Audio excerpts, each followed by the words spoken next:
Yeah, I lived in Newtonville, which was like on, right along the highway, and right next to Nonantum, which was all those Irish and Italian kids. And so that's who I went to junior high school with, and mostly high school. But there was a lot of really terrifying kids. There's a lot of scary kids.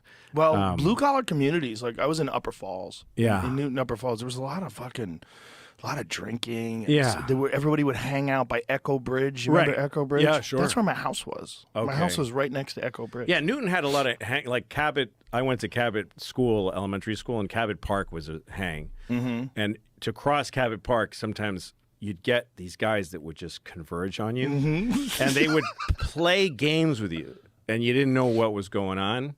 Right. Hey, kid, come here. And then all of a sudden you're in the middle of the park, and you're like, fuck. Yeah. I remember once as kids, he said he had $100 bill for some reason, and he said, we're going to play this game, and they're all surrounding me, and he puts the $100 bill on my hand, and he gives me a cigarette, and he says, if you can burn a hole in his head all the way through, I'll give you the $100 bill.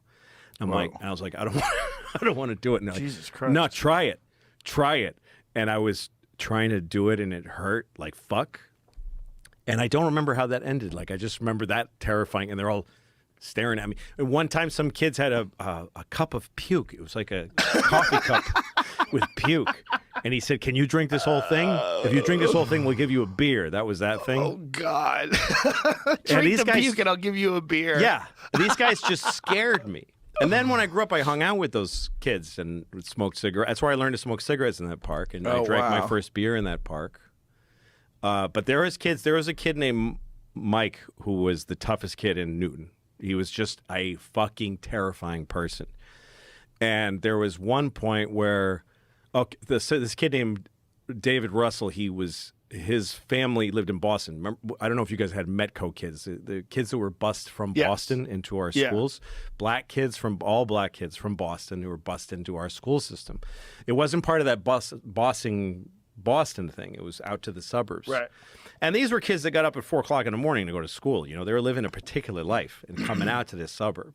And some of them were my friends. One of them was Ronnie DeVoe of Belle Biv DeVoe. No shit. Yeah, I went to high school with him. Wow. And I knew him since like junior high school through high school. He was a nice kid. And when he was in first edition or new edition, they used to come get him in a limousine. And people would shout racist shit at the Bobby Brown. All these guys would be in the limousine. In high school? It was so racist. It was so crazy. Yes. Whoa. So David Russell was a Medco kid, and his family's house burnt down in Boston. And a family in Newton, actually friends of mine, they had a rental unit, and they let the Russells live there. So it was like, there's a black family living in Newtonville. It's a big deal.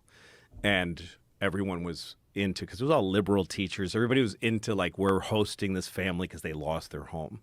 So all of a sudden, David Russell's living in Newton. He's not just going to school there. And one day, Mike and his group confront David Russell in the park, and they go, hey, listen, we're really happy you're here. We want to show you this bench right here. This is your bench. And they had literally painted it black. And they painted one of the swings black. They said, this is the Russell swing. This is the Russell bench. You can use them anytime you want. Whoa. And I remember I heard that story, and I went to the park that day, and there was a black bench and a black swing. And they were there. I mean, I remember I went back when I was in my 20s, and it was still a little kind of black. Paint. Yeah. Wow. Yeah, it was Newton, Massachusetts. It's crazy. Kids were latchkey kids back then. Yeah. Remember those days? You would just like... Oh, your parents were They work. just let you out. There's no parents. Yeah. They come home. My mom would come. I was raised by a single mom. She had 4 kids and worked. So she'd come home at 7:30, 8 o'clock, rush hour traffic, just exhausted. Yeah. But I'd come home, make my own lunch, and often dinner. Yep. Yeah. Sometimes I'd make something for my mom, you know. Yeah. And, yeah. Home alone all day. All day. Yep. Yeah. Out on the streets. Nobody knew where you were. There was no cell phones. You just wandered around. Yep. And just hope you didn't die. Yeah. Because every now and then someone would die. Someone would die kids in a would drunk die. driving accident or something. I think every year in my high school there would be a page in the yearbook for the kid that got killed in drunk driving. Yeah, something. There was always something like that. My best friend Ian, his sister Claire, was in a drunk driving accident where somebody died and half her face was paralyzed still today. She was just, yeah, it was a fucked up time. Well, it's just those. I mean, getting through that though is like a very unusual education in human beings and development and like why people do the things they do and why they say the things they do, and why they're trying out different kinds of behaviors and.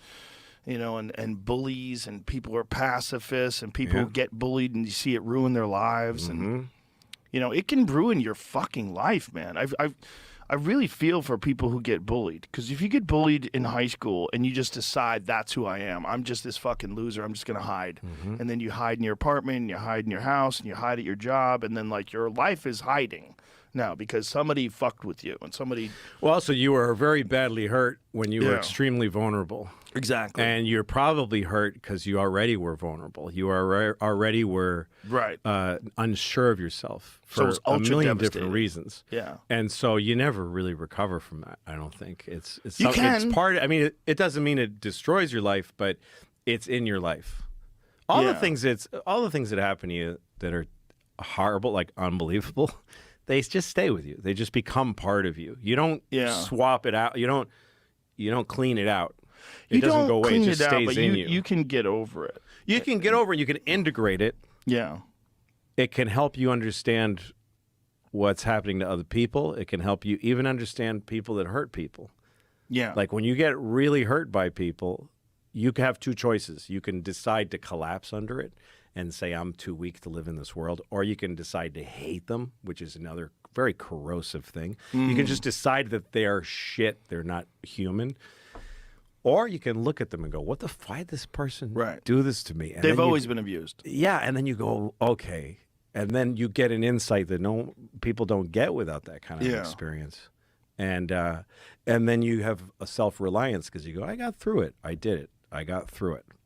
I think every extreme experience, bad and good, is food. You know, it's good. It has the potential for a learning experience. Yeah. Potential. Yeah. It's up to you. It's up to you what you turn it into. Yeah, like all those stories about like me being bullied and thrown around, like that's what led me to get into martial arts. If it wasn't for that, I probably never would have done it, and I never would have been the person that I am. Sure. But all that came out of bad feelings, like terrible feel, like just moving to town. So I was 14. I just moved there. I lived in Jamaica Plain before that, and then we moved. I didn't know that. Yeah. Well, how old were you when you moved from there? I lived in Jamaica Plain for, I guess, a year and a half or so. My parents were like, "This is way too dangerous. We got to get you out of there." Still, probably. It was sketchy.